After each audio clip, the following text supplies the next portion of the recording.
Assalamualaikum warahmatullahi wabarakatuh. Sampurasun. Betepang di sareng Bapak dina pengajaran bahasa Sunda. Dina danget ayeuna urang ngabahas pengajaran teks deskripsi ngeunaan kampung adat Sunda.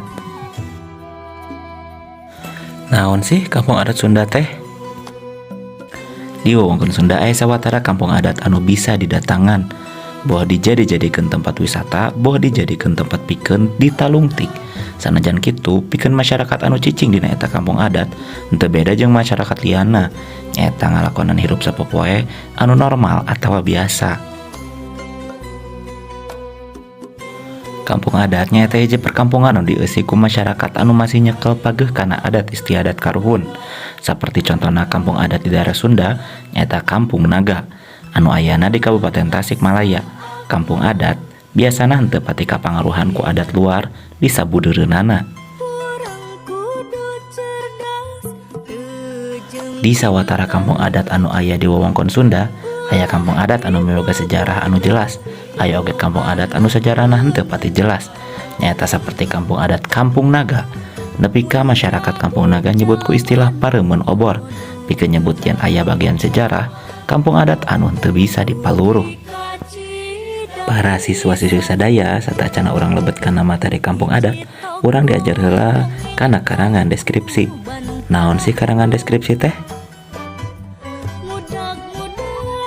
Karangan deskripsi nyaeta karangan anu ngagambarkeun hiji hal. Mangga ditilik teksna.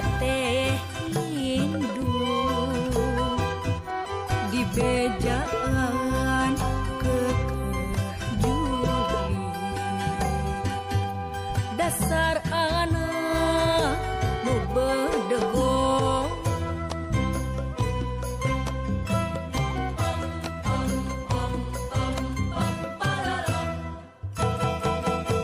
hiji toko dongeng tangkuban parahu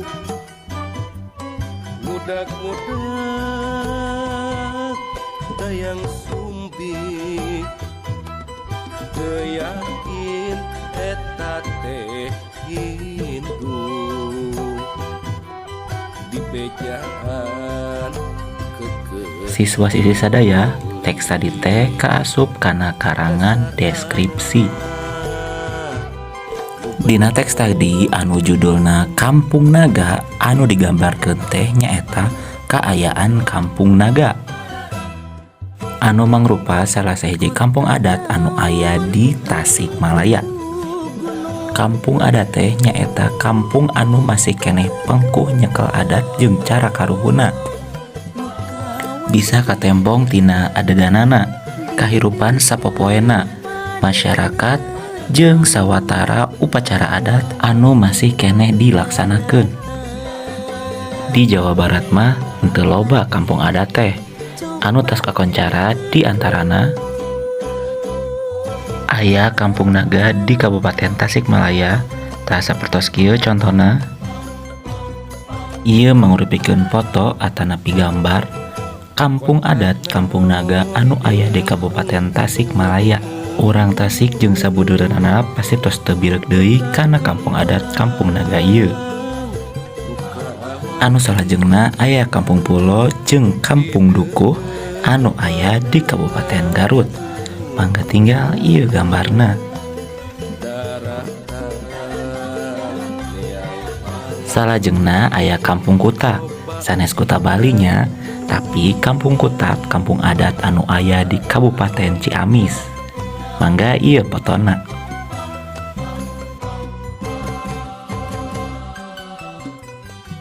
Salajengna aya Kampung Cireundeuk di Kota Cimahi. Sapertos kieu nya gambarna, mangga ditinggal. Lajeng ka Sukabumi aya Kampung Adat Kasepuhan Cipta Gelar. Tah sapertos kieu gambarna. Teras aya deui Kampung Mahmud. Kade Mahmud di sanes Mahmudanya, tapi kampung adat namina Kampung Adat Mahmud, tanapi Kampung Mahmud. Teras aya deui Kampung Adat Cikondang Arjasari anu aya di Kabupaten Bandung. Mangga ieu gambarna.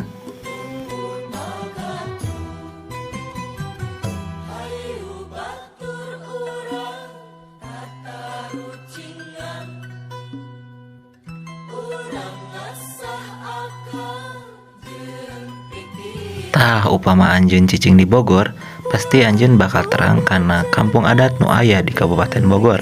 Nyaeta Kampung Urug jeung Kampung Sindang Barang. Mangga ieu gambarna. ku anak dengan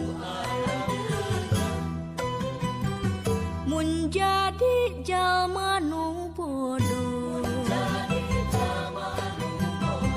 rugi kacida pisan hiji tok Sakitu heula pangajaran kanggo ayeuna ngeunaan teks deskripsi kampung adat Sunda. Pancen dicatat dina buku catatan. Hatur nuhun. Wassalamualaikum warahmatullahi wabarakatuh. Sampurasun. yakin eta teh hindu di bejaan kekeh juli dasar